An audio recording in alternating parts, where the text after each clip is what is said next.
It's Unstable Topic with Sarah and Maggie.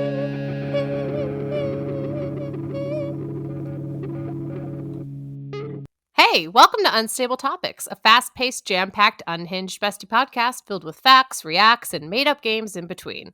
We're your hosts, Sarah and Maggie, and we're excited for you to join our best friend hangout, where we surprise one another with things we find interesting or hilarious, or just to see how the other will react. Our friendship might be totally stable, but you never know what your bestie might throw your way to knock you off your game. So come shake things up, learn something new, and laugh along with us. This is Unstable Topics. Please hold for an important message. Hey, you've reached Sarah Adams. I can't get to my phone right now, so just leave me a quick message and I'll give you a call back as soon as I can. Thanks. Sarah, I just want to call and tell you that you are completely unhinged on the Unstable Topics Threads account, and I am here for it. I appreciate it. I hope more people follow Unstable Topics on Threads because I'm really banking on this being the platform that we become influencers on, and I'm ready for sponsorships. I'm ready for all of that. And so you keep interacting with accounts in your completely wild and crazy way, and I will be here watching and liking. End of message. Your episode of Unstable Topics will be starting in 3, 2, 1, fight. Hey, bestie. Hey, bestie. All right, so I created an unstable goal that I wanted to share with you. Okay. So, as you know, I turned 40 in September, and I have been thinking about ways to, celebrate it or commemorate it or something. You see a lot of people doing things, right? Right. When they turn 40. Milestone birthday. But is it, sidebar, is it really? Because isn't 40 the new 30? I feel like. It's just a decade. Like every decade is important. Yeah. Anyways, so someone's not willing to admit that 40 is the new 30 because someone's still in their 30s. No, wait. Sidebar. I am very excited to turn 40. I think I am more excited to turn 40 than you are excited to turn 40. I have a Pinterest board about how I want my 40s to be because it's more fun to plan for my 40s than it is to be in my 30s. So I will say I am not scared nor excited about 40. I don't know. I'm just indifferent about it at this moment in time. Because my 30s were fantastic. I loved my 30s. Even the parts that were super, super hard for me. And there were a lot of hard parts. But my 30s were when I came into my own. I had kids. I really started going after what I wanted. And towards the end of my 30s, I figured out what I really want. And so my 40s is just going to be more of that. So it's great. I'm really excited about that. Yeah. So anyways, I digress. So I came up with this goal with my husband because at first we live on the other side of our house. There's a park. There's a big park. There's a tennis court in the middle. There's one end. There's soccer goals. On the other end, there's a playground. And there's a track that goes around it, like a walking track. And so I was like, I feel like if I did 40 miles by 40, that's too easy. Because I'm 70-ish days out from my birthday. I'm like, that's easy. That's doable. And I go, I need something a little bit more challenging. He goes, well, what if you did 400 laps around the park by 40? I'm like, oh, that's totally doable because a lap around the park is 0.3 miles. It's not even a half a mile. And so I'm like, great, let's do this 400 laps around the park by 40. So he got me this calendar, this little countdown calendar where I can switch the days. That's so cute. It's cute, right? I'm like, we were excited. So a calendar came on Sunday. Today is Wednesday. And so I started off with 400. Walter was like, I want to flip. And I'm like, I want to put this in a place because I'm going to come back in. It's going to be 500 laps that I still need to do. And so I started turning it and I instantly realized 400 is a lot. Yeah. That's a lot of laps. So Mr. Jamie, college athlete. It's not hard. It's not hard, but he's just like, oh yeah, 400 laps. Of course, that's the goal. And it's like Sarah Adams, actress, theater, is now going to be doing 400. That's a lot, So you're digging yourself into a very big hole this morning, because not only now were you shunning 40s to begin with, now you're calling me unathletic to walk. Wait, I think roll the tape. I did not shun 40s. I celebrate 40s. So it's been since Sunday, and it's now at 386 is where we're at. And I looked at Jamie, I go, at what point do I start to worry? And he goes, if you still have 200 at the beginning of September. I'm like, okay. And I did the math. It's about 5 laps a day, which is not hard to do. It takes about 25 minutes to do 5 laps, give or take. So that's doable. Like, this is doable. I just have to commit. Here are the obstacles. 1, the weather. Right. You're doing this right in the hottest part of the year. So I did only 3 laps this morning because that's all I had time for. So I'm going to do some more this afternoon, which I did yesterday too. I did 4 laps in the morning and I did 2 more laps in the afternoon, and it was awful. It's so hot. It's so hot. Second obstacle, children. Because Walter's like, I want to come because he wants to flip the calendar, which is, y'all, it sounds adorable, right? Oh, your children are supporting you. Homeboy takes his time walking. Yeah, it's not really supportive. It's just siphoning off your goal. It's like, this is the thing I want to do for me. And then it's like, oh no, everyone else wants to do this goal. And now I will not accomplish my goal, is how it feels. Can I guess what the third obstacle is? Yes. Walking the same route 400 times is going to be like mind-numbingly boring. And so by 200, your motivation to finish this is going to be like, what am I looking at? I've already seen this 200 times. You know what I mean? It's going to be a hump. And I brought that to my husband's attention before he set the goal. He goes, well, you'll listen to podcasts. It'll be your time. So you'll be listening and walking. And I'm like, okay, I can buy into that. I can jump on that bandwagon. But this morning I was walking and there was 2 hawks like on one side of the park, and I saw it swoop down right next to me and pick up a cicada in its mouth. I'm like, this can't be a good omen.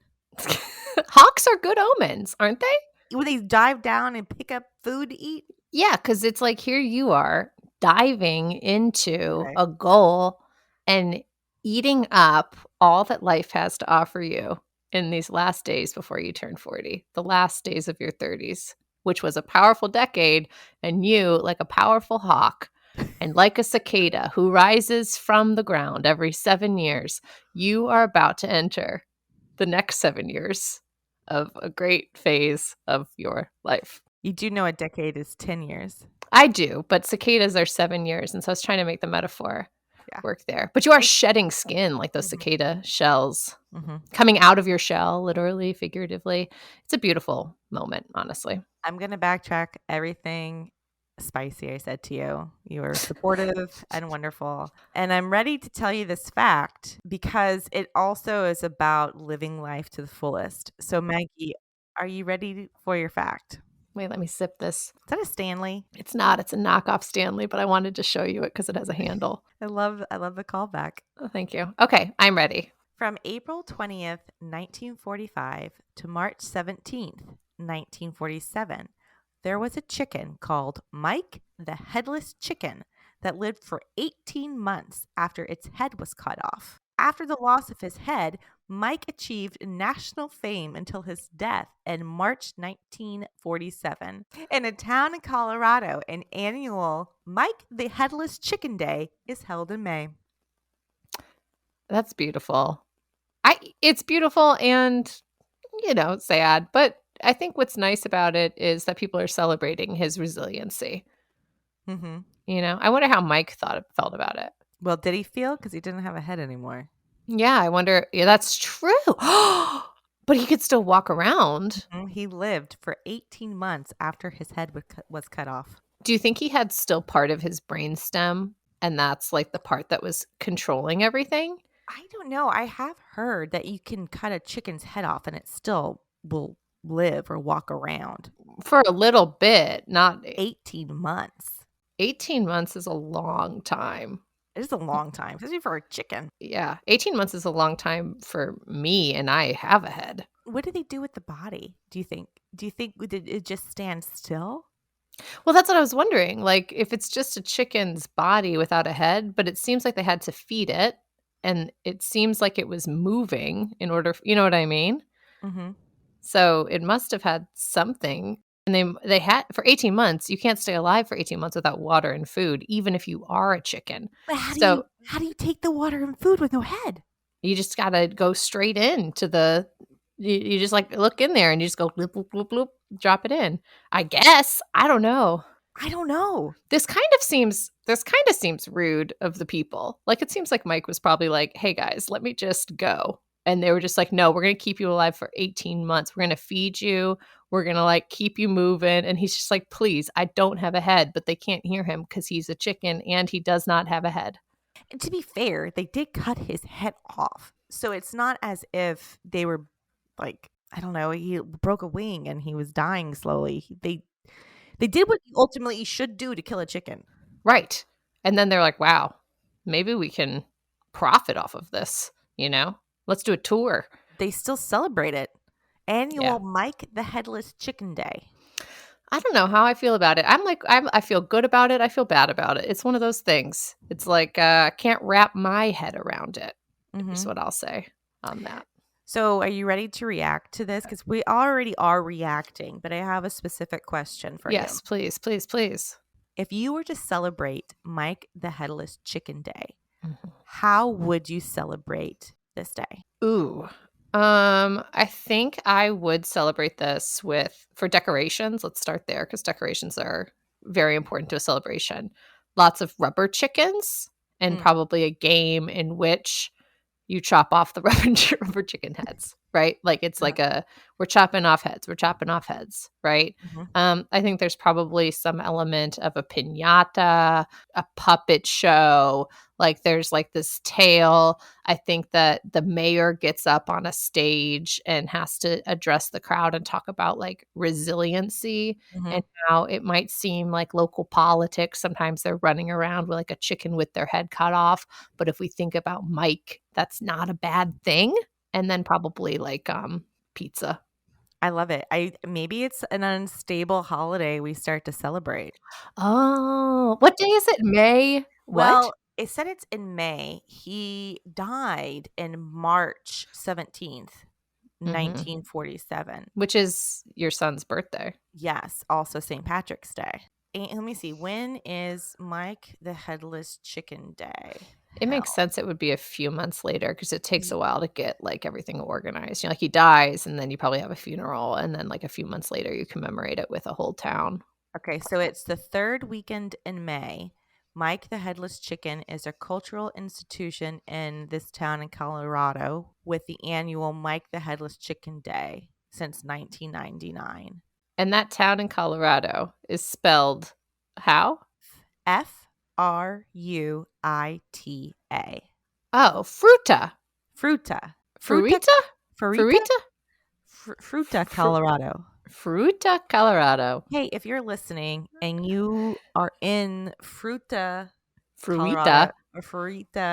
or somewhere around it, I don't know. Let me look it up. Let me Google where this town is. Oh man, I put in Fruita and it immediately said Mike the Headless Chicken. Oh my gosh.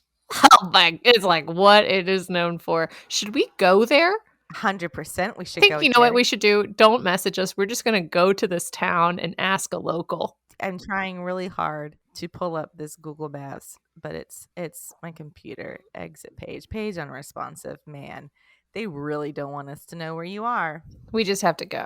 Just to get in the car and go, just like Mike would have done. As to Earth signs, Sarah and Maggie are always preparing, which is why it's time to play Till Death Do Us Part. Aww, why? The game where they interview potential replacement besties in case the other one kicks the can.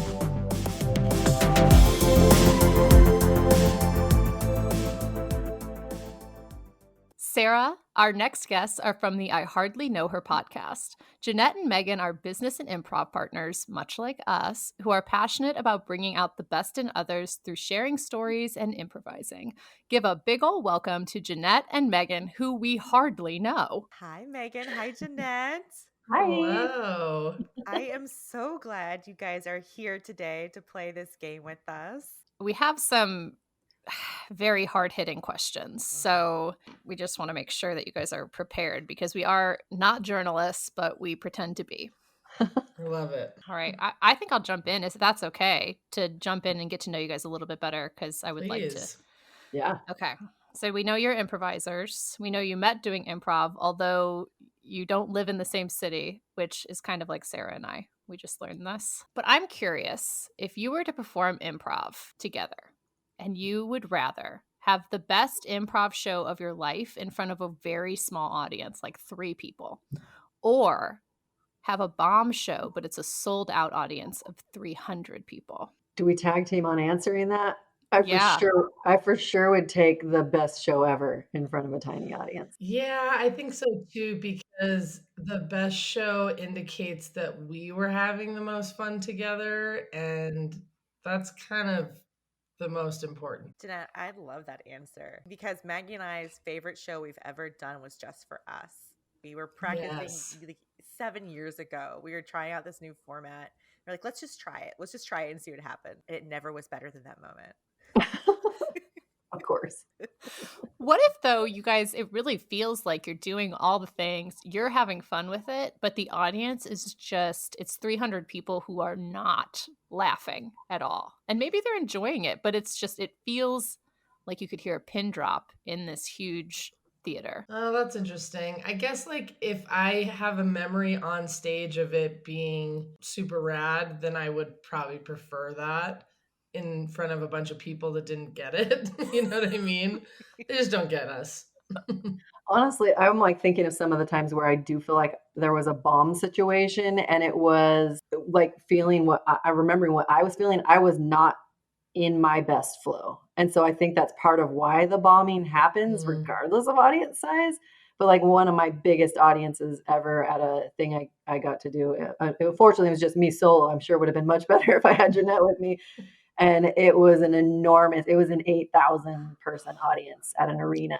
And it was not fun. And I was so sad. But I think it shaped my perspective on like looking for the ways that I feel like I'm on the right stages for me to be in flow and not just try to care so much about like getting on a big stage unless it's the perfect fit. 8,000 people though. Wow. 8,000 people for improv is hard. I feel like it has to be I think you guys are right, and I'll give you points for this too, that it is the smaller the audience, sometimes the more fun. It's more intimate, you know? Yeah. I I agree. And just so you know, Maggie, you are keeping score, correct? Yes, I am. I'm scoring you guys very harshly. Okay. So far you have 100%, so I don't. Well, okay. Well, let's do the next would you rather. Let's see what happens here. Okay. This is a very intense one, so I know we're coming off of something not as intense to this, so forgive me if this isn't a good transition. So would you rather reach into your pocket and always have a freshly wrapped mint in there, or reach into your pocket and always have a fresh lip balm? Lip balm. Lip balm. That's fast. That Whoa. was fast. Did you see me? I applied chapstick like as we were starting. I am perpetually multiple- chapped. I'm perpetually chapped in the mouth area. I love that you guys both just reach for chapstick. You have it in your pocket. It's like Pavlovian. You guys said lip balm and we're both like, oh, I must need lip balm. I know, the very idea of not having it. Last summer, I went on an 11-mile hike and I forgot my chapstick that day. And I almost didn't even start the hike because I was like, oh, where's my chapstick? So it's almost like comfort lip balm. So your pockets already have lip balm in I it. have chapstick in every single bag in like that I own that I could possibly grab. Same. I don't have to switch out anything but my wallet because I need to make sure there's chapstick. Follow-up question. What's your preferred lip balm? If you're lip balm connoisseurs, I'm curious to know what you prefer best. I have I'm open to a lot of different things. My favorites are Variety of Flavors by Burt's Bees, though. I was gonna say this is not an ad, but I also have Burt's Bees at my Oh my gosh. desk. We need to come up with, for our brand new show we've never performed, we need to have a game that's called Chapstick. Everyone whips out their chapsticks. Yeah. And instead of like a lighter moment at a concert, it's a chapstick moment. Or that you Everyone's just take 5 break. It's a chapstick break, and you just apply chapstick for 5 minutes while the audience watches, and you're like, okay, we can move on to our next portion now. I think that's great. I love that you guys are so in sync about chapstick too. This is a duo, Maggie, that is meant to be together, I feel like. This is be. I was totally thinking that. I'm like, if someone doesn't say it, I'm coming in with the You know, Maggie, I'm going to give points for Megan jumping on that pun. You know? Yeah. I would too. I'm here for it. I just appreciate how in sync you are, because I do feel like Sarah and I, as best friends, are pretty in sync about most things. And so I appreciate seeing that in the wild as well, as guesty besties here. And so I'm curious if you agree on this next Would You Rather in the final of this portion. So would you rather? You are both very, very busy people. You do a lot of different things, lots of different types of projects. Would you rather have more time and fewer things you're doing, or be paid more for all the things you do? Be paid more. Paid more. Correct answer. We'll manifest it right now. We're just throwing out, because I mean, you guys are coaches, you are recruiter, like people that work with trainings, you do improv, you have your podcast. I feel like you guys do a lot of different things. Yeah, I mean, we talked about this yesterday, the whole saying of, you know, if you do what you love, you'll never work a day in your life. It's like, no, if I got paid to do what I love, I would get to make more money having a really good time. And that's the point, right? Can I ask a follow-up question if you Yes, don't of mind? course. You know, really get down to it. If you had an extra $500,000 extra, so like all your priorities of what you would do with a lot of money have been ticked off, all the logical stuff, check. What is something illogical that you would spend $500,000 on? I would get a whole bunch of Jeep accessories for my Wrangler. I would probably invest in a boat, and like, I don't live anywhere near water, but like, I want a boat so bad. That's very awesome. And people always say that boats are like the worst investment because they depreciate the minute you buy them. Like, that's the worst investment you can make. But have you been on a boat? It's so fun to be on boats. I've never been on a boat in Albuquerque. No, sure. You know what though? What makes that even better? Fun fact: New Mexicans have the most boats per capita. Isn't that wild? Because people are like keeping them just in case they. I mean, we have a couple lakes, you know, in the state, but you have to. It's a haul to get to any of them from where I live. But just buy a boat. I love that answer for a multitude of reasons. Maggie, let's sidebar real quick so I can share my scores with you. Okay. They scored really well. I got 100%. I gave them 100% too. So should we tell them? Yeah, we should tell them for sure. Okay. Well, good news. If something were to happen to Maggie and I's friendship, or me may perish, we would love it if you guys would step in our place to ensure that Unstable Topics could continue. We would love it if you guys could be our besties. Count us in. Yeah, honored. Thank you. I mean, we don't want anything to happen to either of you. Genuinely, from the bottom of my heart, I wish you only the best and well. But yes, we're here for you. Yes. This feels like a great safety net. So thank you. It puts me at peace. Hey, where can people find you on the internet if our listeners want to listen to more or find you, follow you, hear about your boat updates? Most of our capers are at improvteamculture.com, or the I Hardly Know Her podcast is streamed all over. And then we both actually happen to have really fun Instagram handles, which is kind of funny because we didn't plan it that way. But mine is Kooky Megan, Kooky Megan, Megan, and hers is Sassy Cerami.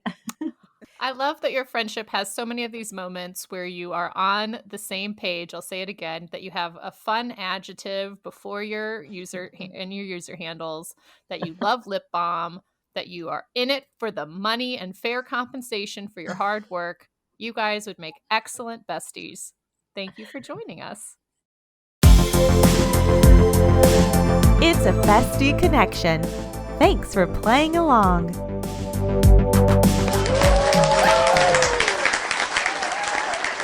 That's it for this episode. Wasn't that fun?